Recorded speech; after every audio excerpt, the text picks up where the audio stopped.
So Q is equal to Q1 plus Q2. This will be the formula. Now we will have to find the values of Q, Q1, Q2 and substitute in this equation. This is the main equation you can call it equation number 1. ये main equation है, इसमें हमको ये तीनों जो चीज है Q, Q1, Q2 इनके वैल्यूज फाइंड करके इसमें डालना है और जो भी अननोन है वो निकालना है. So first Q, let us right the formula for Q. तो Q is equal to M into C into delta T. This is for the hot copper ball, hot copper sphere. Okay, so Q is equal to M. Mass of the sphere is 100 grams. So 100. All the things, all the units are in CGS system. So we have to be in that system only. No need to convert into MKS SI system. So let them be in CGS system only. So 100 grams. While substituting the values, no need of writing the unit. So M is 100 into C. C is the specific heat capacity of copper. I had already explained you specific heat capacity ये material पर depend करता है. तो copper material है, यहाँ copper का specific heat capacity दिया है, दैट इज 0.1. ये दिया है 0.1 कैलोरी पर ग्राम डिग्री सेल्सियस. तो ये 0.1 into delta T. Now here delta T will be rise or fall. It will be fall क्योंकि वो कॉपर स्फीयर हीट लूज कर रहा है. तो यहाँ fall in temperature, delta T will be fall in temperature. So Q is equal to 100 into 0.1 into कितना fall हुआ. Fall पहले था 100 हाई टेम्परेचर, गिर गिर कर टेम्परेचर ड्रॉप होके T आ गया. वो जो हमने सबसे पहले जो स्टेटमेंट लिखे थे, let T be the equilibrium temperature. T is the constant temperature that this system will attain. ये तीनों चीज जो है, हॉट बॉल अब तो वो हॉट नहीं रहेगा, वो टेम्परेचर लूज कर रहा है तो वो धीरे धीरे ठंडा होते जाएगा, उसका टेम्परेचर फॉल होते जाएगा. पानी थोड़ा थोड़ा गर्म होएगा और ये वेसल गर्म होएगा तो उनका टेम्परेचर बढ़ेगा. तो ये कब तक चलेगा जो ट्रांसफर हो रहा है, ये ऐसे हो रहा है. ऐसे क्यों हो रहा है? Because of transfer. एक में से एक सब्सटेंस में से, एक चीज में से दूसरे सब्सटेंसेस में जा रही है हीट. तो ये कब तक ये ट्रांसफर चलेगा? Till the system attains equilibrium. तो वो इक्विलिब्रियम हमने T लिया है. तो fall in temperature will be 100 minus T. 100 minus T इतना फॉल हुआ.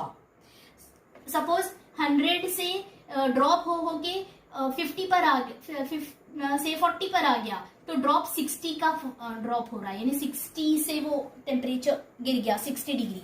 तो यहाँ हमने यहाँ T लिए है फाइनल टेम्परेचर. तो 100 minus T, initial minus final. तो 100 minus T is the fall in temperature for the hot copper sphere. ये first thing हो गया. This is I will call it say equation number 2. Then Q1, Q is over. Now take Q1. Q1 is heat gained by the water. So Q1 is M into C into delta T. So Q1 is equal to mass of water. ये gained heat gained by water है, and this is heat lost by the copper sphere. तो heat gained by water. तो water लेंगे अब हम. water का मास है 195 ग्राम. तो 195 into C of water is 1. ये तुमको याद रखना है. you have to remember it, you don't have to forget it. ये तुमको मकअप करना है. this value C, पानी का स्पेसिफिक हीट कैपेसिटी 1 होता है, ये तुमको याद रखना है. Into delta T. Delta T अब यहाँ राइज इन टेम्परेचर होगा क्योंकि पानी पहले ठंडा था, वो कॉपर जो बॉल है उससे हीट ले रहा और इसलिए उसका टेम्परेचर बढ़ेगा. तो इसलिए राइज इन टेम्परेचर होगा यहाँ. So Q1 is equal to 195 into 1 into rise in temperature को हम कैसे लिखेंगे? टेम्परेचर पहले 20 था, 20 से बढ़कर T हो गया. ये जो हमने फर्स्ट स्टेटमेंट लिखा था, T be the constant equilibrium temperature of the system. So 20 से बढ़कर T हो गया. तो T is greater and 20 is less for water. तो T माइनस 20 लिखूंगी मैं यहाँ पर 100 माइनस T लिखेंगे क्योंकि 100 बड़ा है और T कॉपर स्फीयर के लिए छोटा रहेगा, इसलिए 100 माइनस T लिखेंगे यहाँ पर. और यहाँ t माइनस 20 लिखेंगे, क्योंकि पानी के लिए t बड़ा रहेगा और 20 छोटा रहेगा, तो t minus 20, this is rise in temperature. ये बन गया third equation. Now heat gained by the calorimeter, that is m into c into delta t, this is heat gained by calorimeter. So Q2 is equal to mass of the calorimeter is given to be 50 grams, तो 50 into C, calorimeter copper का ही है, ball भी copper का था, calorimeter भी copper का है, तो कॉपर जो है मटेरियल एक ही है दोनों का, तो इसलिए स्पेसिफिक हीट कैपेसिटी वही 0.1 लेना है जो specific heat capacity of copper है। तो बॉल कॉपर का है और पानी, ये जो वेसल है जिसमें पानी है वो वेसल भी कॉपर का है, तो फिक्स्ड हर सब्सटेंस के लिए फिक्स्ड स्पेसिफिक हीट कैपेसिटी रहता है डिपेंडिंग अपॉन इट्स मटेरियल। तो copper is a material here, तो वो ही रहेगा जो वो स्फीयर का था, तो 0.1, क्योंकि ये भी कॉपर का ही है वो जो वेसल है जिसमें पानी है, into delta T rise in temperature, क्योंकि उसका भी टेम्परेचर बढ़ रहा है, so rise in temperature. So Q2 is equal to 50 into 0.1 into rise in temperature T minus 20, इसका इनिशियल टेम्परेचर वही लेना है जो पानी का था, पानी का टेम्परेचर 20 है, ये हम थर्मामीटर डाल के देख सकते, हमको थर्मामीटर में पानी का टेम्परेचर दिखेगा पहले, before immersing, before putting this hot copper ball in the calorimeter. तो हमको पहले ठंडे पानी का टेम्परेचर मेजर कर लेना है by putting a thermometer here. तो थर्मामीटर डाल के हम टेम्परेचर पानी का नोट कर लेंगे, 20 था, वही टेम्परेचर वेसल का भी रहेगा, तो वेसल का भी टेम्परेचर 20 से अब वो बढ़ने लगेगा, क्योंकि आप उसमें हॉट कॉपर बॉल डाल दे रहे हैं, तो पानी और वेसल दोनों का टेम्परेचर बढ़ेगा और टी हो जाएगा बढ़ के, so T minus 20 will be rise in temperature. So ये बन गया equation 3। Now put all these 3 in this equation. Now we have Q is equal to Q1 plus Q2। So Q है 100 into 0.1 into 100 minus T is equal to Q1 है 195 into 1 into T minus 20 plus Q2 है 50 into 0.1 into T minus 20। So 100 into, I will remove this decimal, तो 1/10 into 100 minus T is equal to 195 into 1 is 195 into T minus 20 plus 50 into, I will remove the decimal, so 1/10 into t minus 20, this is binomial, so put it in bracket. So ये एक 0 goes away, 10 बचा ऊपर, तो 10 into 100 minus t is equal to 195 into t minus 20 plus एक 0 cut गया, 5 into t minus 20.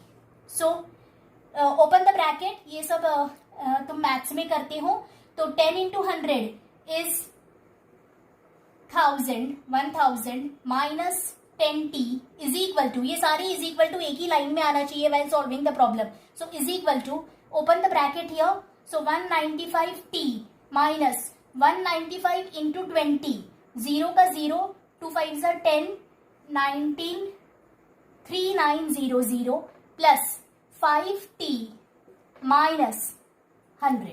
Open the bracket. 5 into t, 5t minus, plus into minus will be minus. 5 into 20, 100. So now bring all the t's on one side and numbers on one side. So minus 10t minus 195t. ये 195t यहाँ था तो plus था, positive था, तो उसको इधर लाएंगे लेफ्ट हैंड साइड में, it will become minus 195t minus 5t, ये प्लस 5t था, उसको इधर लाएंगे लेफ्ट हैंड साइड में, तो minus 5t is equal to minus 3900 minus 100 minus 1000।